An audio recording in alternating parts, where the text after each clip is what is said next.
Hello there, ladies and gentlemen, and welcome once again to another episode of the Cider Drinker. Now, apologies if I feel or I seem a little bit subdued in this review. Still coming off the back of a stonking cold that I've had the last week. Took a trip to Leeds over the Easter weekend, and that's why you haven't seen me in nearly 2 weeks, because I just really haven't, felt up to doing a review.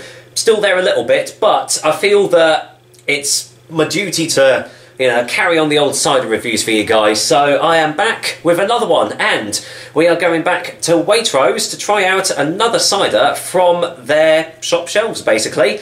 A little while ago, I tried out Galipette Cider's bio, I suppose you could call it, and it wasn't too bad. So I have Galipette's Brut Cider to try out today.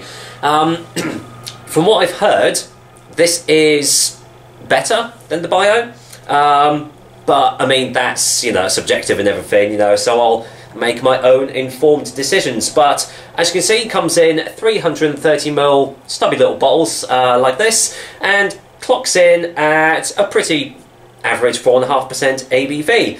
Now, the thing about Galipette Ciders is that it uses 100% pure apple juice and absolutely nothing else.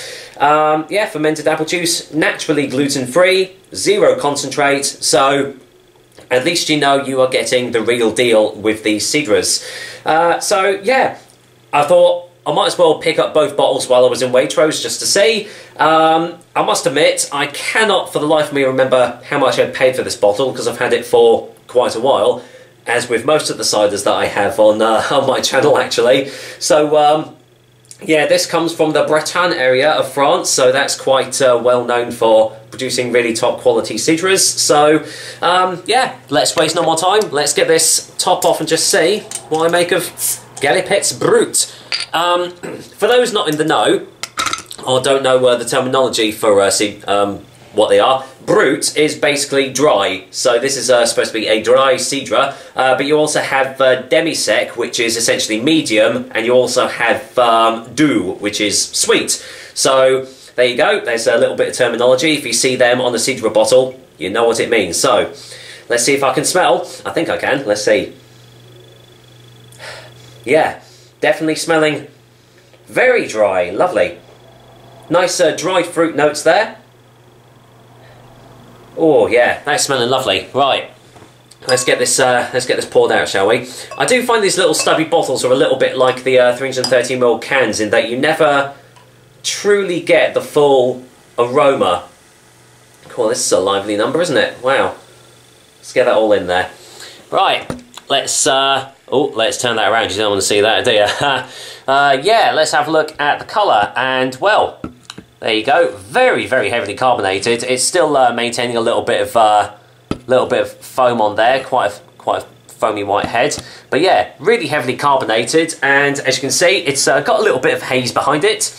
And yeah, looks really nice. Nice dark golden amber colour there. Looks really, really nice. I must admit, the bio did not hold a head as much as this, which is not akin to, actually looks a little bit more like a French lager rather than a cider, doesn't it? But anyway, what's it smell of? And all I can really say is it does smell pretty much like a typical Brut cider. It has lovely fresh dry notes. Those dried fruit notes are still there. Touch of raisin, maybe a hint of plum there too. Smells like it's going to be a little bit tart, on the old tart side as well. Does smell really good. So, let's waste no more time. Let's dive in. Cheers, everyone, and here's to Galipette's Brut Cider, and well, it's good to be back reviewing. Cheers.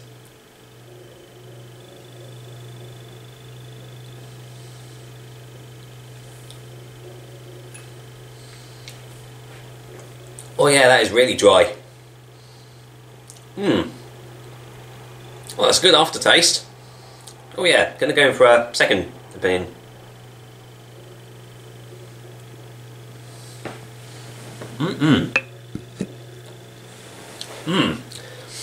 Oh yeah, that is much, much better. than the bio.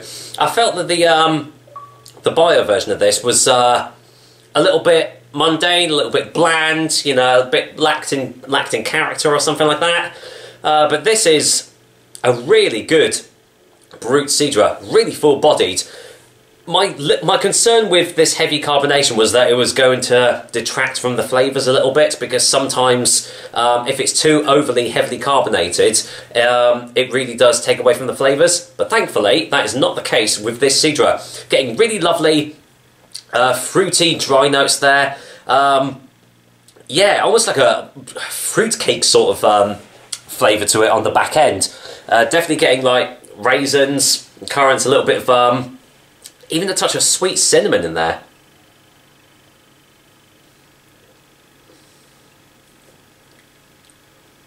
There's a little bit of tartness underlying everything as well, which keeps it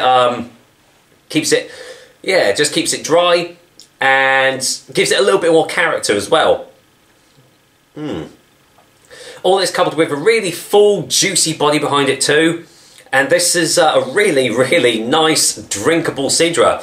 And it's still maintaining a little bit of a foamy head as well, which, well, you don't really see in ciders, do you? But obviously, you do with this one. But yeah, really, really good example of a Cider, and one that you can actually just get straight off Waitrose's shelves right now. So yeah, really recommend this one. Let's go for a final taste before our final verdict, though.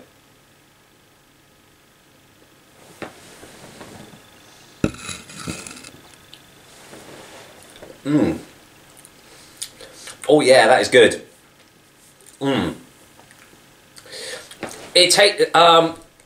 A few weeks ago I had a Cider Breton, which you'd think that from sort of the same area of France it would like taste the same, but it didn't. These are completely different. And also the fact that this one is more readily available helps out a little bit as well. But if I was to pick between the bio and the Brut of the Galipette, I would say definitely try this one out. I mean, by all means try both out, because they were still both really great ciders. But this one just has a little bit more character, a lot more flavour behind it, full thick body, and just a really, really refreshing and easy drinking cider. So yeah, really, really do recommend this one. For a final verdict, I am going to go and give Galipette's Brut Cider an 8 out of 10. Yeah, lovely. What more can I say that hasn't already been said? If you do have a Waitrose near you and you see this, by all means pick it up and see what you think. This, I say this is probably a really good gateway drink into the realms of French ciders if you've never tried any before. This is a great stepping stone on the way to trying out more varied and different ciders if you ever do visit France.